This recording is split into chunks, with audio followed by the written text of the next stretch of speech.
Dearly beloved Duke Princeton and Sherrain Shane, you are here today to seal your love with an eternal bond before the church. I assure you of the prayers of our community that God pour His abundant blessings on your love and help you carry out the duties of the married state. And you, my brothers and sisters, may I ask you to help them with your prayers and accept them as a due couple in our Christian community. May I now ask you to answer truthfully the following questions. Sherrain Shane, did you come here of your own free will to bind yourself forever in the love and service of your husband? Yes, Father. Duke Princeton, did you come here of your own free will to bind yourself forever in the love and service of your wife? Yes, Father. Duke Princeton and Sherrain Shane, are you both ready to raise as good Christians the children whom God will give you? Yes, Father. Yes, Father.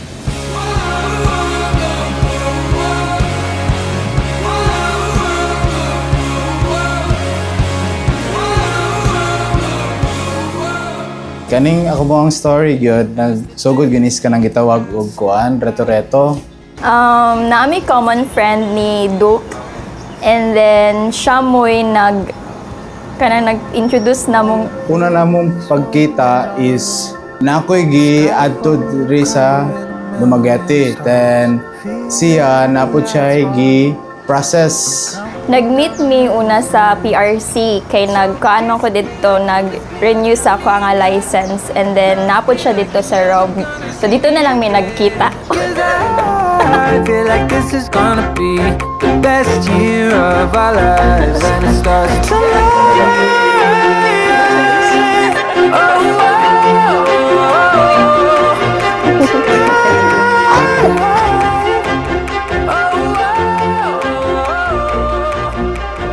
And dito nakita mi. Then first impression, she's so beautiful.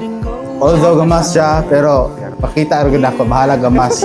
Kita na nako. Dayon, muna to, na-fall dayon. Kwadyo ko nga nang gitawag og love at first sight. God is good, and He's got a plan we may not understand. So just take my hand, and He'll take care of the rest. From the beginning, the Creator made them male and female and said, "For this reason, a man shall leave his father and mother and be joined to his wife, and the two shall become one flesh.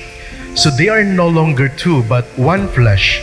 Therefore, what God has joined together, no human being must separate."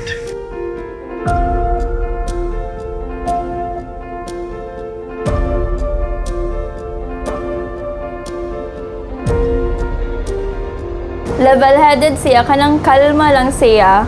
So, at least ba, kay ako kay, dali man kong mataranta niya, si Duke kay kalma. So, siya mo'y magpakalma na ako if mag-overthink ko.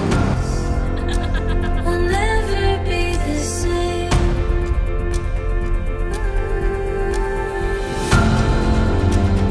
Out of the shadows, we finally made it. Ako na feel ron is mixed gyud ang ako ang na feel, mixed feeling. Excited ko, and then gikublaan sad ko. Kaya wala mo kabalog unsay may tabo in the future, but naman tay Ginoo, I know nga ang God i-guide ra gud pud me kung sa ang dalan nga mapagalaktan sa mo ang next nga chapter sa mo ang life. Sherrain Shane, do you take Duke Princeton here present for your lawful husband according to the right of our Holy Mother, the Church? I do. Do you give yourself to him as his wife? Yes, I do, Father. Do you accept him as your lawful husband? Yes, I do, Father. It's a once in a lifetime. It's a once in a lifetime. Namaw ko'y nabasahan, at ako gingon niya na there is no perfect relationship. You only choose the one who you struggle with. So, that's the time nga matest man gud nimo ang imuhang love sa usag-usa ninyo if naay mga struggles. I think siya.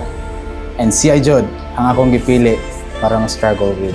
I thank God nga naabot ta ani. It was all a dream lang and plans. Wala akong rang nagpangandoy is magkauban lang jud ta hantod sa hantod. Hantod sa magutag na ta. Ug unsa may mga challenges, ug unsa may mga encounter nga problems, kaya na mo ni, kaya na to ni. And I love you so much. I love you, my love.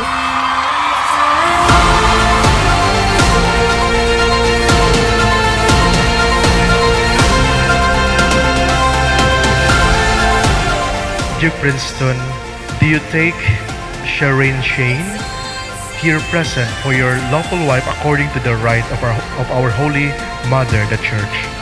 Yes, I do, Father. Do you give yourself to her as her husband? Yes, I do, Father. Do you accept her as your lawful wife? Yes, I do, Father.